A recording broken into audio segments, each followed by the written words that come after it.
들이 손자까지 있는 60이 넘은 여자가 이제 와서 내가 불륜을 했다. 네. 내가 불륜이다. 나 쟤랑 불륜이야. 쟤는 나쁜 놈인데 내가 불륜이야. 이게 얼마나 웃기는 얘기입니까? 이 웬만한 사람이라면 쉽지 않죠. 상식적인 사람이라면 누가 불륜이라고 해도 아니라고 펄펄 뛴다는데 그렇죠. 뛸 텐데 이런 식으로 박근혜 대통령과 그 변호인단과 그리고 이쪽에 자기 변호인단과 차은택까지 나서서 말을 맞춘 듯이 질이 나쁜 직업을 갖고 있던 남자와 내가 불륜이다라고 얘기를 하고 있잖아. 이거는 뭔가 큰 걸 가리고 있는 거예요.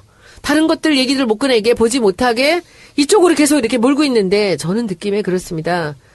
저는 뭐 법적인 거는 제가 잘 모르고 이 소송에 대해서 잘 모르지만 이것이 무슨 힘을 갖고 과연 이 소송의 결과에 영향을 미칠지는 모르겠으나 이렇게까지 이 사람들이 무식하게 국민들을 향해서 아니 그거는 그거밖에 없어서 그래요. 방법이. 그 방법이 그밖에 없고 지금 뭐 손소 변호사도 그렇고 저도 그렇고 종편 많이 나가지만 종편 패널들이 지금 손혜원이 분석한 걸 다 똑같이 했었어요. 그러니까 그 박 대통령 편을 든 게 아니고 왜 저들이 저렇게 하는지를 우리 다 얘기했다고 그건. 그리고 국민들이 그렇게 쉽게 넘어가지 않을 거예요. 또 특히 재판관들은 왜 이러는지 뻔히 알고 있기 때문에 이거 아마 거기에 영향이 없어요. 신경도 안 쓸 거예요 이거는. 제가 근데 오늘 이 얘기를 하면서 사람들이 이 얘기를 그대로 같이 이제 아주 쉽게 이렇게 풀어서 이해하기를 바랬고 이 얘기가 다시 안 나오기를 원했어요. 아마도 못할 거예요. 그러니까 박사모한테 논리를 제공하는 거지요, 그렇죠. 사실은. 그렇죠. 이렇게 얘기해라라고. 그렇지. 자, 그런데 문제는 이 재판이 최순실 재판이 어떻게 될 것 같냐 이건데 지금 최순실 1심 재판이 어느 정도 꽤 진행이 된 걸로 알고 있는데 네. 언제쯤 결론이 날까요? 글쎄요. 일단 그 구속 피고인이기 때문에 구속 기간을 최대한 하더라도 6개월입니다. 1심이. 6개월 동안에 그 판결 선고가 나지 않으면은 이제 일단 풀려나거든요. 따라서 6개월 내에 판결이 선고될 것으로 보이는데 이게 6개월이 언제인지 정확히 저도 잘 모르겠네요, 지금. 근데 아마도 6개월 전에 다 결론이 1심 판결이 선고될 것으로 그럼 뭐 헌재 보입니다. 판결이 먼저 나겠네요. 헌재 결정이요? 예, 헌재 결정 결정. 선고가 좀 이를 수도 있는데 사실 최순실 씨 형사 재판은 이제 구속 기간 만료되기 전에 선고될 것이기 때문에 그렇게 합리적으로 예상 가능한데 헌법재판소의 탄핵심판 결정 선고는 사실은 이게 짐작이지 언제 끝날지 잘 모르거든요. 변수가 훨씬 더 많은 것 같아요. 탄핵 사건이. 그리고 이번 뭐 최순실 재판에 고영태도 나와서 증언했지만 이성한 전 사무총장도 나와가지고 여러 가지 증언을 했어요. 그래서 뭐 최순실이 발끈해가지고 본인이 직접 신문도 했다는데. 제가 그 얘기 하나 해드릴게요. 예, 일단 좀 여쭤보고 그 피고인이 자기가 나와서 이렇게 막 할 수 있나요? 할 수 있죠. 할 수 있고 실제로 그런 경우가 종종 있는데 현실 재판장한테 허락을 받고 해야 될 거 아니에요. 그렇죠. 예. 네. 이게 그 형사소송법 163조에 당사자의 참여권, 신문권 규정이 있어요. 그래서 1항에 검사, 피고인 또는 변호인은 증인신문에 참여할 수 있다는 규정이 있어서 변호사를 변호인으로 선임해서 그 변호인이 물론 증인에게 증인신문을 하는 게 법리적으로 볼 때 훨씬 도움이 되잖아요. 예. 그런데 경우에 따라서는 그 변호사인 변호인이 하지 못한 부분 또는 안 한 부분에 대해서 피고인이 직접 증인에게 신문할 수는 있습니다. 그런데 문제는 증인신문이라는 게 증인한테 욕을 하고 증인을 비난하고 증인이 되게 나쁜 사람으로 보인다고 해서 성공하는 거는 굉장히 극히 미미하고요. 실제로 증인신문은 증인의 경험 사실, 즉 보고 들은 것을 물어서 그걸 확인하는 절차거든요. 그런데 최순실 씨가 고영태 증인에게 대해서 피고인이 직접 신문하면서 뭐 이제 공격도 하고 뭐 큰 소리 지렀다고 해가지고 그게 재판에 영향은 없을 거예요. 다만 믿을 수 없는 사람이다. 라고 한다면은 고영태의 그 증언 또 고영태가 했던 검찰에서의 어떤 그 참고인 진술의 신빙성은 떨어질 수 있겠습니다만 고영태 그렇게 성공을 해서 설령 그게 성공해서 고영태 씨의 증언과 고영태의 진술의 증명력이 내려간다 하더라도 다른 물증이 워낙 많아요. 예. 그래서 그게 이거 하나만으로 뭔가 결과가 바뀌지는 않을 것 같습니다. 이번에 뭐 이성한 사무총장이 또 녹취록 제공했고. 그렇습니다. 다 증거가 되는 거죠. 그럼요. 예. 노승일 부장의 어떤 그 포스트잇 같은 것도 증거물이 최순실 씨가 되니까요. 진짜 궁금했나 봐. 뭐가요?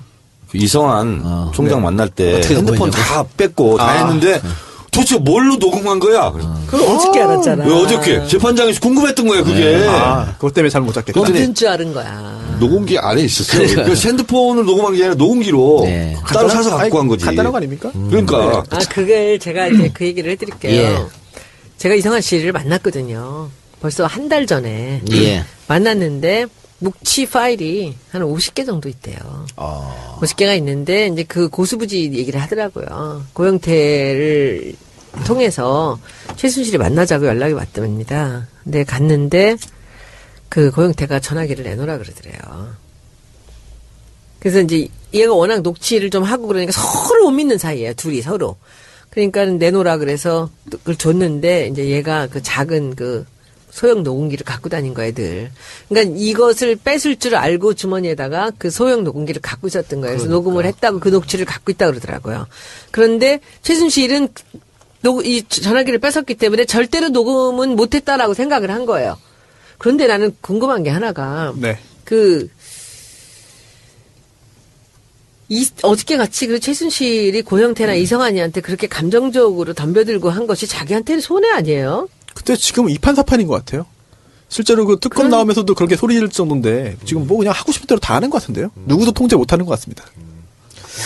근데 그 상황을 참 이성환의 그 녹취록 50개 있다고 얘기했는데 그 검찰에 뭐 다 제출된 건 아니죠? 다는 아닌데 본인이 안 내나 뭐 없다 그러기도 하고 뭐 이렇게 있는데 아마 자기의 마지막 카드로 갖고 있었던 건데 그 중에서 이제 어저께 하나가 이제 까진 건데 조금 잘 모르겠는 사람이더라고요. 그분은. 그리고 이제 저랑 만났을 때도 너무 여러 가지 생각을 많이 하는 것 같아요. 그래서 한 번 제가 만났는데 아주 복잡하게 여러 가지 생각을 하는 것 같아요. 그래서 저 사람은 이 최순실하고 직접적으로 무슨 그 거래도 할 수 있고 그리고 직접적으로 무슨 소통을 할 수도 있겠구나 생각을 저는 했었는데 잘은 모르겠더라고요. 근데 이제 어제 나와서 그걸 깐 거죠. 자, 그리고 안종범 39개 수첩. 예. 예, 이것은 사실은 김영재 그 원장의 부인이 네. 안종범 수석의 부인한테 뇌물 준 거, 이걸 좀 선처하기를 원해가지고 청와대에 있는 39개의 수첩을 그렇습니다. 검찰에 줬다는 거잖아요. 놀라운 게 청와대에 왜 이걸 뒀냐라고 했더니 청와대는 압수수색 안 당하고 안전하게 보관할 수 있을 것 같아서 그게 증명됐어 이번에 압수수색 불허하면서. 그러니까요. 결국 청와대 압수수색의 필요성을 보여주는 거거든요. 그런데도 지금 현재 청와대 측에서는 뭐 경호실장과 비서실장 명의로 승인할 수 없다라고 하고 있고 황교안 권한대행은 나는 모르는 일이다라고 발뺌하고 있고 그러다 보니까 굉장히 좀 국민적인 분노가 커지고 있는데 또 특검도 지금 청와대에 대한 압수수색 영장 재집행을 하지 않고 뭐 실질이 중요하니까 이미 제출 형식으로 받겠다라고 일단은 한 발 빼는 뒤로 물러나는 것 같아요. 여기에 대해서도 좀 비난이 좀 있는 것 같습니다. 한 번 더 해야지. 그때의 기세로 봐가지고는 두 번, 세 번 계속 할 것 같은데. 뭐 청와대에서 안 열어주면 그만이잖아요. 방법이 없잖아요. 그렇죠. 자, 그리고 이 김영재 아내 박채원 씨죠? 네. 박채원 씨가 또 그 특검 수사에 강압 이야기했어요. 최순실하고 똑같이 이야기했단 말이야. 예. 이게 다들 연결돼 있는 것 같아요. 세트야 하는 그쵸? 짓거리들 비슷한 것들이 모였겠죠. 근데 특검에서는 무슨 소리냐? 우리는 신문 하지도 않았다. 네. 이렇게 얘기했거든요. 그 자백을 강요받았다라고 했는데 아니 신문을 시작해야 자백을 강요하든 말든 할 텐데 앞뒤가 안 맞는 주장이고 또 호흡곤란 사건도 있지 않겠습니까? 이게 참 물론 본인의 그런 그 형사적인 책임을 줄이기 위해서 또는 모면하기 위해서 여러 가지 수단을 쓸 수 있는 자유가 있습니다만 이거를 지켜보는 국민들은 정말 진짜 복장이 터지는 것 같습니다. 자, 그럼 뇌물죄 준 사람은 구속됐어요? 네. 뇌물 준 사람? 네. 받은 사람은 어떻게 되나요? 받은 사람이 누구죠 지금? 아내. 안종범 권수석이잖아요. 아내. 안종범이 받은 거라고 보였지.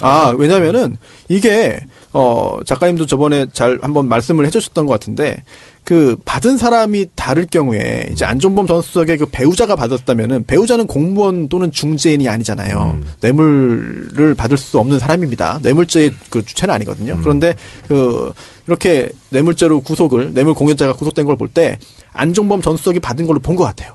특히나 안종범 전 수석의 그런 녹취나 문자를 보면은 그 선물 덕분에 제가 점수 좀 땄습니다. 이런 걸 볼 때는 사실상 안종범 전 수석의 아내가 받았지만 안종범 전 수석이 받은 걸로 본 것 같습니다. 안종범이 받아서 아내한테 선물한 거야. 받아서 준 거예요. 그렇지, 받아서 준 걸로 본 거지. 그리고 또 공항 면세점에서 이렇게 아예 안종범 전 수석이 요청을 했다는 거예요. 수령하는 방법까지. 나는 전용기를 타고 왔다 갔다 하니까 면세점에서 못 산다. 그러니까 어떻게 좀 해달라. 그랬더니 박채윤 씨가 이제 그걸 준비해 나갔고, 그거를 이제 그 공항에 가서 받아왔다는 거거든요. 그 배우자 명의로. 그럼 안종범에 제가 추가되는 걸로. 그럴 수 있죠. 그러면은 39건을 제출한 건 어떻게 보면 네. 검찰하고 딜한 거잖아요. 그렇죠. 이게 그렇죠. 가만 될까요? 가만히 될 수 있죠. 그리고 또 감안해줘야 돼 이런 건. 네, 실제로도 그리고 재판부에서도 이게 다른 사건의 수사에 협조한 것이기 때문에 실제로 그 사건에 있어서 영향이 있는지는 재판부가 볼 것입니다만 그래도 검찰에서 그런 것에 대해서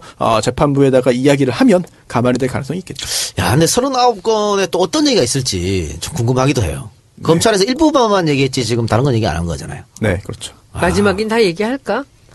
마지막 결과를 보고 할 때는. 뭐 특검에서 또 큰 게 있으면 또 얘기를 할 수도 있겠죠. 불이명할 수도 있겠죠. 특검이 연장이 안 되더라도 이제 그동안 수사했던 내용을 발표를 할 거 아니에요. 네네. 39건 수첩에 있는 내용들 이런 것들을 다 깔 가능성이 많거든. 이게 이제 판도라의 상자지. 그렇죠. 그럼 만약에 특검이 연장이 안 되면 요 39건 다시 검찰로 그대로 이첩되는 거죠? 지금 그 39건이 지금 특검으로 들어갔나요? 네, 특검으로. 특검으로. 예, 그렇죠. 일단 그 검찰이 수사를 할 수 있기 때문에 그런 절차가 진행될 것으로 보입니다.